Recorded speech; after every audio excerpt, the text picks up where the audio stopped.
اعمال دعاؤں کی قبولیت میں رکاوٹ بن جاتے ہیں. جو اعمال قابل قبول نہیں ہیں وہ اعمال دعا کی قبولیت میں. ہاں دیکھو لوگ کہتے ہیں کہ میں نے تو بہت دعا کی مگر دعا قبول نہیں ہوئی. یہ تو کیسی عجیب بات ہے کہ اللہ تعالیٰ تو اس امت کو دعا کے بارے میں نبی والا مقام دیے ہوئے ہیں. اس امت کو دعا کے بارے میں نبی والا مقام. ارے سنو تو صحیح، اللہ اس امت کو دعا کے بارے میں نبی والا مقام، ادعونی استجب لکم، یہ مقام نبیوں کا تھا. یہ مقام نبیوں کا تھا. ادعونی استجب لکم، مجھ سے مانگو میں تمہاری حاجت پوری کروں گا، مجھ سے مانگو میں دوں گا، مجھ سے مانگو میں دوں گا. ادعونی استجب لکم، مجھ سے مانگو میں دوں گا. اس لیے پچھلے انبیاء علیہ السلام اس میں قوم نبی سے کہتی تھی، نبی اللہ سے کہتے تھے.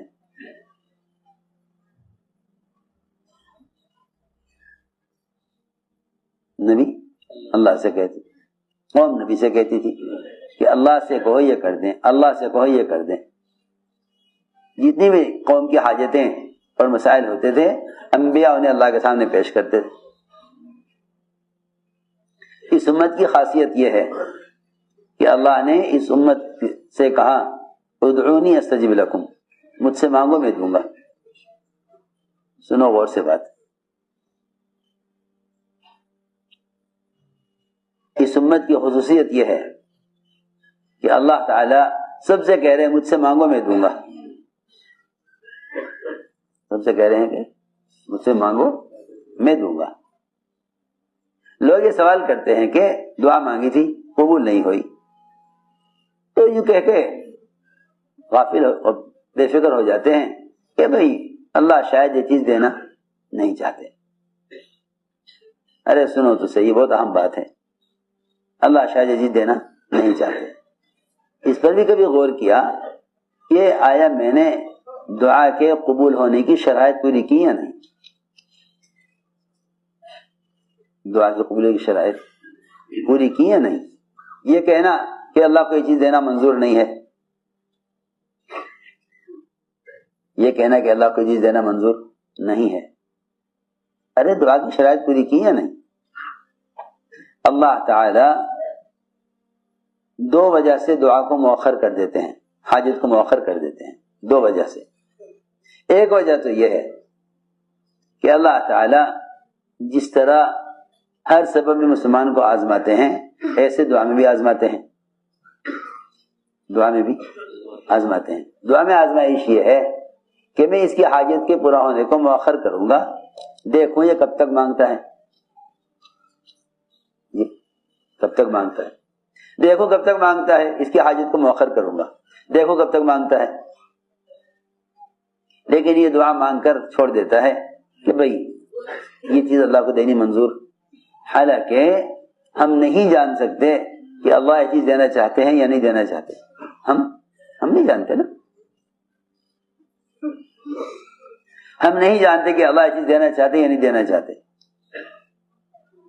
لیکن محمد صلی اللہ علیہ وسلم جن کو اللہ تعالیٰ نے وحی سے بتا دیا کہ آپ کی یہ دعا قبول نہیں ہوگی. سنو غور سے، اللہ نے وحی سے بتا دیا کہ آپ کی یہ دعا قبول نہیں ہوگی. سنو، بہت توجہ سے بات سننا، یہ سننے کی بات ہے. ہم ایک دعا مانگتے ہیں، ہماری چاہت کے مطابق ہوتا نہیں تو ہم طے کر لیتے ہیں کہ یہ دعا قبول نہیں ہوگی. حالانکہ ہمیں معلوم نہیں کہ اللہ کیا چاہتے ہیں. ہم تو یہ سمجھتے ہیں نا کہ حاجت کا پورا ہونا کامیابی ہے، حالانکہ حاجت کا پورا ہونا کامیابی نہیں ہے، حکم کا پورا ہونا کامیابی ہے.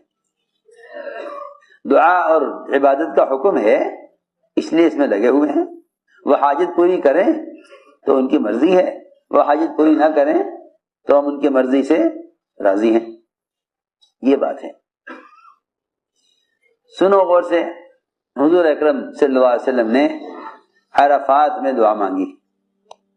عرفات کی دعائیں تو جانتے ہیں آپ کہ دعا کی قبولیت کی جگہ اور دعا کی قبولیت کا وقت، اور وقت بھی محدود، جگہ بھی متعین، وقت بھی محدود، جگہ بھی متعین۔ اس وقت سے اس وقت تک دعا کی قبولیت کا وقت ہے۔ آپ دعا مانگتے رہے اور ساری دعائیں قبول ہو گئیں، ایک دعا قبول نہیں ہوئی۔ اللہ نے کہہ دیا کہ یہ دعا قبول نہیں ہوگی۔ وہ کیا تھی؟ آپ نے فرمایا اے اللہ تو قدرت والا ہے اور جو چاہتا ہے وہ کرتا ہے، تیرے لیے کوئی رکاوٹ نہیں، تجھ سے کوئی بات پرس کرنے والا نہیں کہ تو نے ایسا کیوں کیا۔ تو ظالم کو معاف کر دے اور مظلوم کو اپنے پاس سے بدلہ دے دے۔ ظالم کو معاف کر دے، اور ظالم نے ظلم کیا ہے مظلوم پر، مظلوم کو اپنے پاس سے بدلہ دے دے۔ یہ بات وہی کر سکتا ہے اور یہ دعا وہی کر سکتا ہے جو ستانے والوں اور احسان کرنے والوں کے لیے برابر ہدایت چاہتے ہوں، اور دونوں کو اللہ کے عذاب سے بچانے کی برابر تمنا رکھتے ہوں۔ جو کوشش ابو جہل کی ہدایت کی وہی کوشش ابو طالب کی ہدایت کی، وہ بہت ستانے والا، یہ بہت ساتھ دینے والے، ابو طالب بہت ساتھ دینے والے، بہت ساتھ دینے والے، ابو طالب بہت ساتھ دینے والے، ابو طالب بہت ساتھ دینے والے،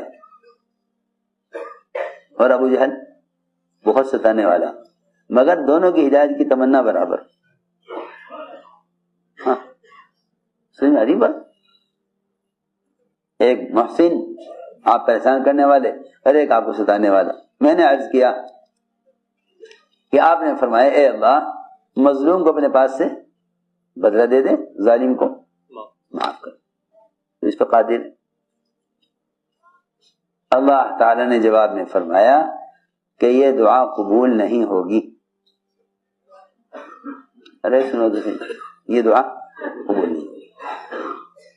جب اللہ نے کہہ دیا یہ قبول نہیں ہوگی تو آپ نے اس کو چھوڑا نہیں، یہاں تک کہ عرفات کا وقت ختم ہو گیا اور آپ عرفات سے نکل گئے، عرفات سے نکل گئے۔ مزدلفہ کی رات میں پھر آپ نے یہ دعا مانگی کہ اللہ میں تجھ سے پھر کہتا ہوں کہ ظالم کو معاف کر دے، اور جو ظالم نے مظلوم کا حق مارا ہے تو اپنے پاس سے اپنے خزانے سے مظلوم کو حق دے دے، بس۔ جبکہ آپ کو بتا دیا گیا کہ دعا قبول نہیں ہوگی۔ اللہ تعالیٰ نے جو دعا عرفات میں قبول نہیں کی وہ مزدلفہ میں قبول کر لی۔